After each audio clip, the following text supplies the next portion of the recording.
and be joined by a 3-time Super Bowl champion, a Cowboys great. And now there's a moose on the show, and it's not me. It's Daryl Johnston. Daryl, thank you for joining us. Let's get right to your Dallas Cowboys, who've made big news this offseason by signing Andy Dalton. And now Jerry's son, Stephen Jones, co-owner of the Dallas Cowboys, has made an interesting comparison of Andy Dalton to Nick Foles. Let's take a look at what Stephen Jones had to say. To have a guy like Andy Dalton come in here, not unlike what Philly had with Nick Foles when Carson Wentz went down, to be able to take control and win games, win huge games for you, if that's what you need, is really important. Certainly, you can lay your head on the pillow better at night knowing you have someone like Andy Dalton. All right, Moose, get us rolling here. Should Dak Prescott be bothered by Andy Dalton being analogized to Nick Foles?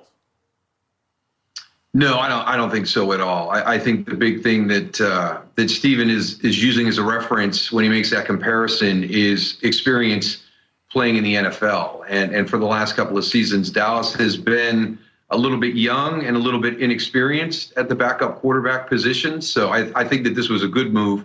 I don't think it says anything that Dak Prescott would have to be concerned with.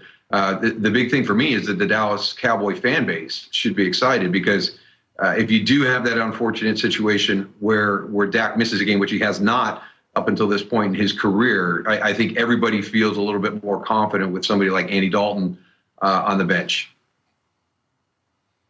Yeah, Dak shouldn't be bothered at all. If you continue to hear the comments from Stephen Jones, who was analogizing Andy Dalton to a Nick Foles, he also said that Dak Prescott is his quarterback of the future, and they're going to get this deal done. So if I'm Dak Prescott, the only way Andy Dalton gets any shine in this situation is if I fumble the ball, if I go out there and not produce, if I go out there and start to make the conversation for Andy Dalton to replace me, or the greatest ability is availability that Dak Prescott gets hurt. But all of the burden, all of the onus is on Dak Prescott to just be himself. And if he's himself, there's no conversation about Andy Dalton being a starter in Dallas.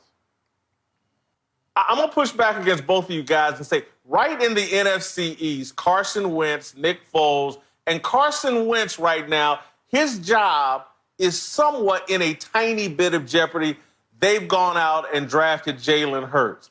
What has undermined confidence in Carson Wentz beyond the injuries, which he's had an injury problem, but it was the success that Nick Foles had that undermined Carson Wentz's popularity in the locker room, popularity with the Philadelphia fan base, and started a conversation about, are we better off with Nick Foles? And so if I'm Dak Prescott, I'm a tiny bit, not dramatically bothered by Stephen Jones's comments, because, look, you want a quarterback that can come in and win playoff games for you. That's the ideal situation.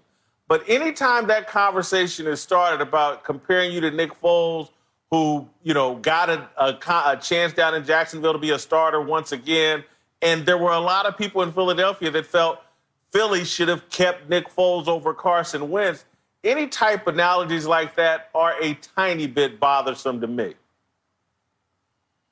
Well, I think one of the big things when we talk about the quarterback position especially is timing and circumstance. And we've had this conversation with a number of guys across the league. The one that I always use as a reference is Carson Palmer. And, we asked Carson one time, how many guys do you know that aren't in the league right now because of timing and circumstance? Not the right fit with the coach, not the right fit with the philosophy, didn't match the skill set of the quarterback. And I think that that's one of the things you can go to right now in Philly. When they lost Frank Reich, I think that was a much bigger loss in Philadelphia than people outside of the Philadelphia area will admit to. I think that there was a comfort there with both Carson Wentz and Nick Foles. I think that it was a great fit in the locker room. There was connection there with their spiritual belief, their faith. So, there's a lot of things that changed when Frank Reich left to go become the head coach of the Indianapolis Colts. And, I think there's still an adjustment period with, that quarterback room and what's going on in Philadelphia as they're getting used to the new normal. let's stay on the topic of Dak Prescott, Moose, and just, I don't think if Dak had agreed to a long-term contract 6 months ago, before last season, or at some point this offseason, I don't believe the Cowboys would have went out and signed a veteran as capable as Andy Dalton. Which leads me to the question, has Dak Prescott mishandled his contract negotiations with the Cowboys? Well, I'm going to disagree with you on that. If you would have signed last year, they wouldn't gone out and got a veteran quarterback. You never know when that injury bug is going to hit. They've been fortunate that it hasn't hit Dak yet. But you want to have confidence there. I don't think there was confidence in Cooper Rush coming in off the bench. I think maybe early on there was. But I don't think that was there after last season. So you've got to do something. And you'd always love to have somebody that's available that's been in the NFL and proven that they can win games. The fact that Andy Dalton is even available at that time, maybe that's a deciding factor in this decision too. Maybe they've looked at it in the past, but just didn't really see a good fit with a veteran quarterback to come in. But with Andy Dalton being from Houston, having played here locally at TCU, there's a lot of recognition of what he's done throughout his career. So I think maybe the fit there is just better this year. So I don't think if Dak would have signed the big contract last year that they may not have gone out and done this exact same thing, because you're only one snap away from an injury. And I just don't think that there was the confidence that the backup quarterback situation in Dallas was in a place that the organization was comfortable. Yeah, Dak has played his cards the right way, if you think about it.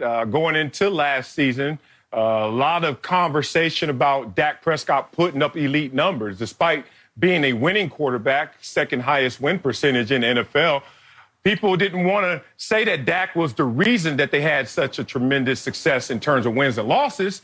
They wanted to say, what kind of quarterback are you? He went out there and proved that he could put up elite numbers, and then the conversation has shifted once again. But if you're Dak Prescott, look what you need to be focused on, which is, at worst, I have a $31.4 million franchise tag sitting there, more money than he's ever made in his entire life.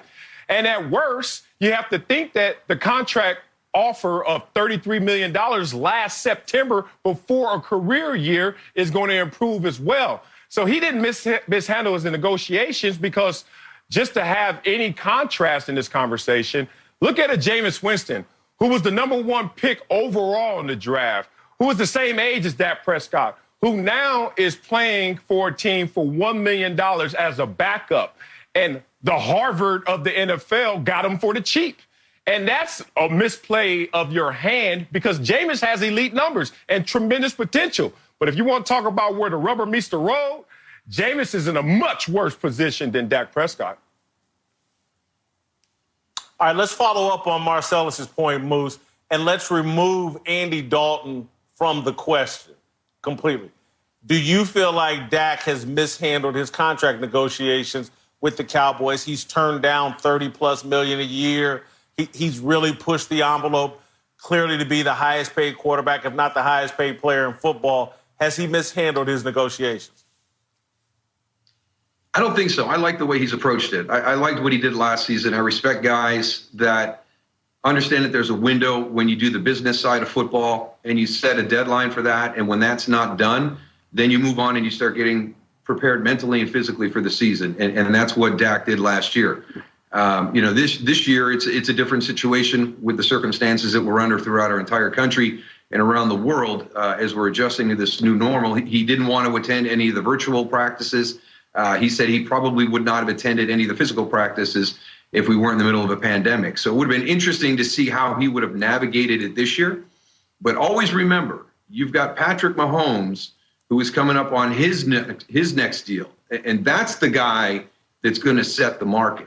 So if Dak Prescott waits until that time, that gives him more ammunition in the gun. So you can hang out this year getting ready for the season. Does Kansas City pull the trigger on an extension for Mahomes before we get to the start of the 2020 season? And now you've got more leverage and more ability to try and get that big contract, bigger than what Marcellus was talking about. I mean, the numbers could be astronomical that Dak is talking about if the timing works out in his favor. All right, Moose, you're right there in Dallas, obviously connected to the franchise from your playing career. Any chance with Dak looking to get so much money, with the Cowboys now having a capable backup quarterback? Dak's been involved in a little bit of controversy with the social distancing party or whatnot. Any chance in Dallas that Dak could lose the support of Cowboys fans?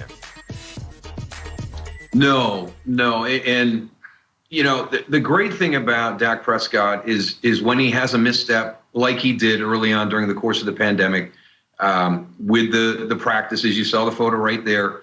Obviously not 6 feet apart. There was rumors of a party, which he came out and refuted immediately and said it was a dinner gathering and that they were adhering to the numbers that were going to be allowed. So he came out immediately, had an explanation for it that was good, sound behind that. So that's one of the things that I like about him the most. He doesn't hide behind things. If something comes out, he confronts it head on. He eliminates the opportunity for there to be a false narrative out there regarding the situations that he's involved with. So, again, I think that's just some of those intangible leadership qualities that everybody has always raved about, whether it's the players or the coaches when they talk about Dak Prescott. He's mature beyond his years. He's very accountable. So I think that, yeah, there was a couple of missteps, during the course of this whole process in the offseason early on. But his response and the way that he reacted are the things that people are going to remember. And I think he did it the right way. It's hard to lose what you never had. And the Cowboys fans haven't fully embraced Dak Prescott as their quarterback. All the conversation about Dak Prescott, the holes you can poke in his game or his career, to the point where there's a different conversation in terms of his value upstairs, in part is because the Cowboy fan base hasn't fully embraced what Dak Prescott is, which is a tremendous quarterback and a tremendous leader. You could have different grading systems on that, but he has done his part, and he's done it the right way, and he's done it the Cowboys way, and that still hasn't been enough. So even as Moose talks about the missteps of this gathering/party, trust me, I believe in Dak Prescott saying that this was just a small gathering. He only had 6 orders of French fries. You think that's for 50 people, 40 people, 30 people? If you only have 6 orders of French fries, to me, that's a maximum of 4 people. Right. Who has a party with 6 orders of fries that says there's 30 people here? There's 4 people there to eat the fries and have some leftovers. That's how it goes. I'm with you, Dak. They never fully embraced you, so par for the course, brother. Thanks for watching. Subscribe here to get the latest from the show. And be sure to check out more of the best clips from Speak For Yourself, or go watch a few segments from our other shows on FS1.